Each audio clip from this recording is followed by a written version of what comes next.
Magandang araw po. Sa bidyong ito ay ating ibabahagi kung ano bang mas magandang itanim, gulay, mais, or palay. Ang gulay ay maganda itanim, kaya lang kung hindi mo ito maitaon sa presyo, sayang dahil mura siyempre ang iyong pagbebentahan. Gaya nitong ating sili, na tinanim natin to ng August. Ngayon ay April na. April 24 na po ngayon. Maraming mga bunga ngayon yung ating sili maintain natin. Pero ang presyo ng sili ngayon ay sa Urdaneta, ang farm gate lang nito. O ang bagsak lang nito ay 20 pesos per kilo. So kapag ganun yung presyo, at siyempre ang upa sa nagpipitas ay hindi naman pwedeng 10. So parang sa presyong yon parang pinapamigay mo na lang yung sili mo. Tapos siyempre kailangan din itong patubigan. Kailangan din itong abonohan para ma-maintain siya. Kailangan din itong esprehan para hindi maglapnos, hindi masira. Kaya pag ngayon ka magtatanim ng ganito, medyo alanganin. Dapat magtatanim ka ng ganito mga buwan ng September, October, November kung mataas ang inyong parte. Pero pag nababaha, hindi pwede kasi mamamatay po ito. So alin man ang inyong itatanim, yung talong naman dapat malaki yung puhunan mo sa pang-spray. Pag hindi mo natumbok yung panahon na mahal ang talong, lugi. So, ganon kahirap magtanim ng mga gulay kagaya ng halimbawa yung upo, yung patola, yung sitaw. Ang sitaw medyo magandang presyo ngayon. Yung okra, ganyan. Kahit anong mga gulay. So, may recommend ako na kapag halimbawa magtanim tayo ng gulay kapag halos lahat ng mga pwedeng tamnan ng gulay hindi na pwedeng magtanim. Lalo na kapag tagulan, magandang magtanim. Medyo mahirap lang mag-maintain kapag tagulan dahil yung baha, mamamatay yung ating mga tanim. Pero yun ang pinakamagandang panahon para magtanim tayo ng gulay.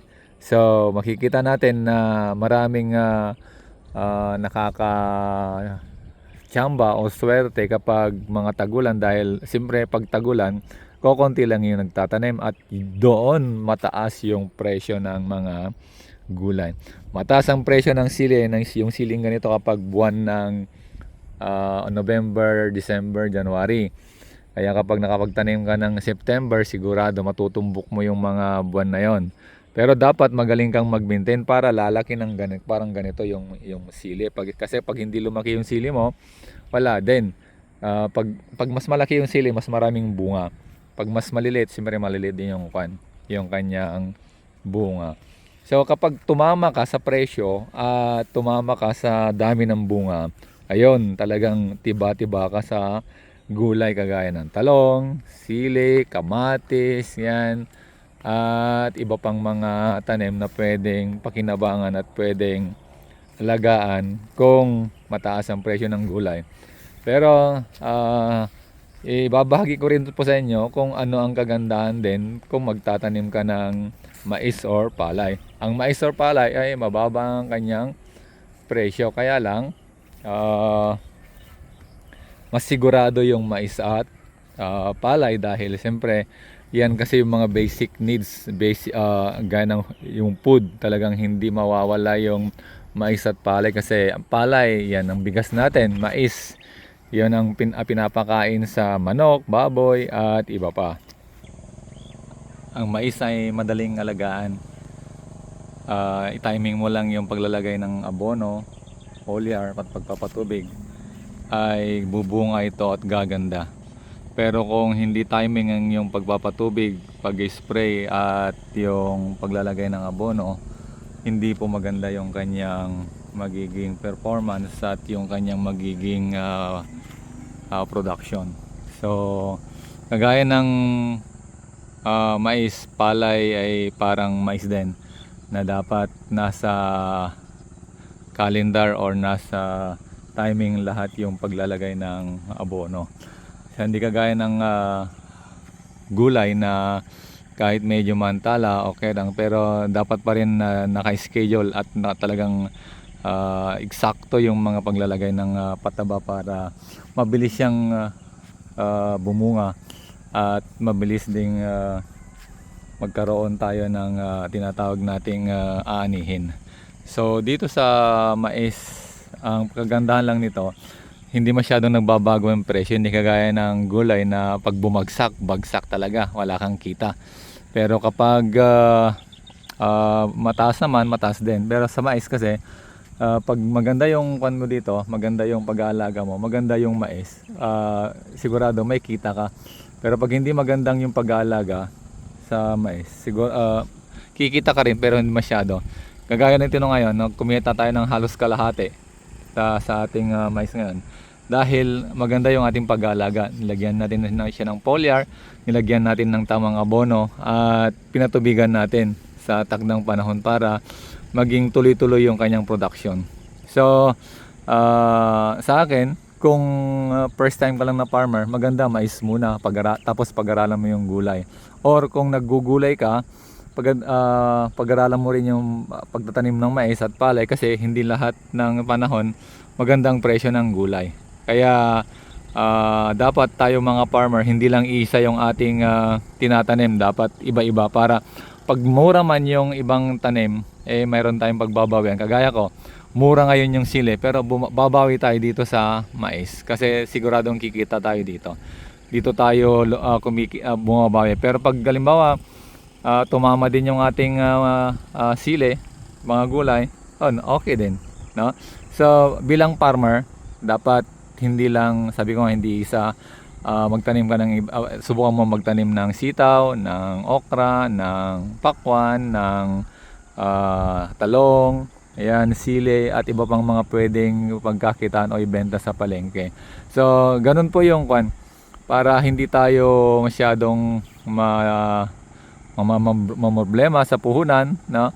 Kasi pag halimbawa itong mais kasi, pag maluwangang yung sakahan, yung maluwangang yung tatamnan, malaki ang yung kikitain. Sa gulay, kahit maliit lang yung tinanim mo, kung mataas yung presyo, ay tama pa rin. Kaya yun yung mga pagkakaiba ng pagtatanim ng gulay at saka mais. Sa palay, talagang pag panahon ng palay ay maganda yung ani. Pero kapag walang ulan, mahirap, wala kang irigasyon, talagang gagastos ka bago kaani. Kaya dapat tayo magtanim sa timing. Halimbawa, pag gulay, magtanim ka kapag mura ang gulay para sigurado mahal yan kapag tayo ay mag-harvest na.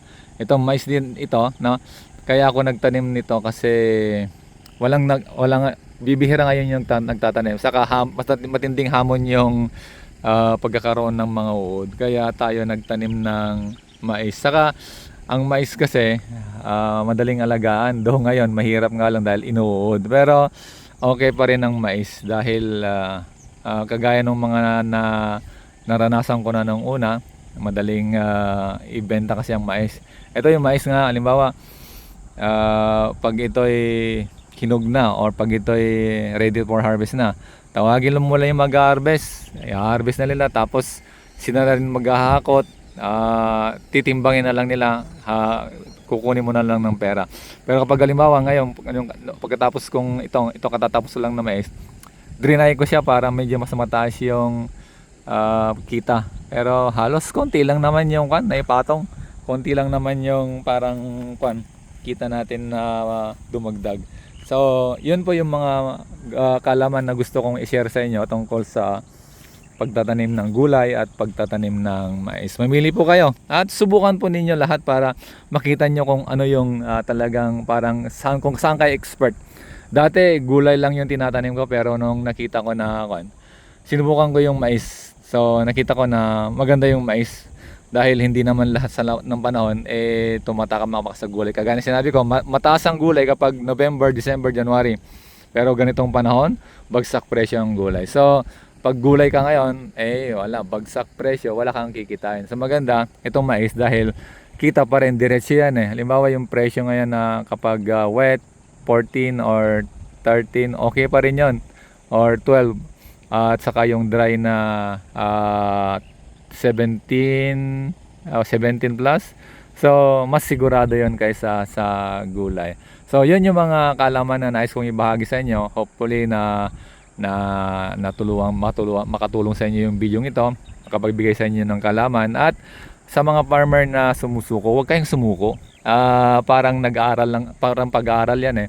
Grade 1 ka muna ngayon sa una, then tuloy-tuloy lang hanggang sa maging eksperto ka sa pagpa-farming. Kagaya ko, tinuloy-tuloy ko lang. Kaya ngayon ito, kumikita tayo kahit na konti, pero may kita pa rin.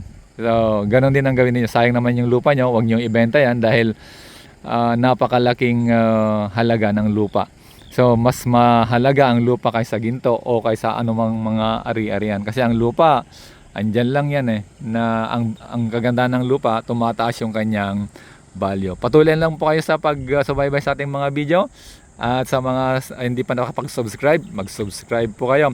Subukan nyo po yung ating mga foliar para lumaki po at gumanda ang inyong ani at kita. God bless po!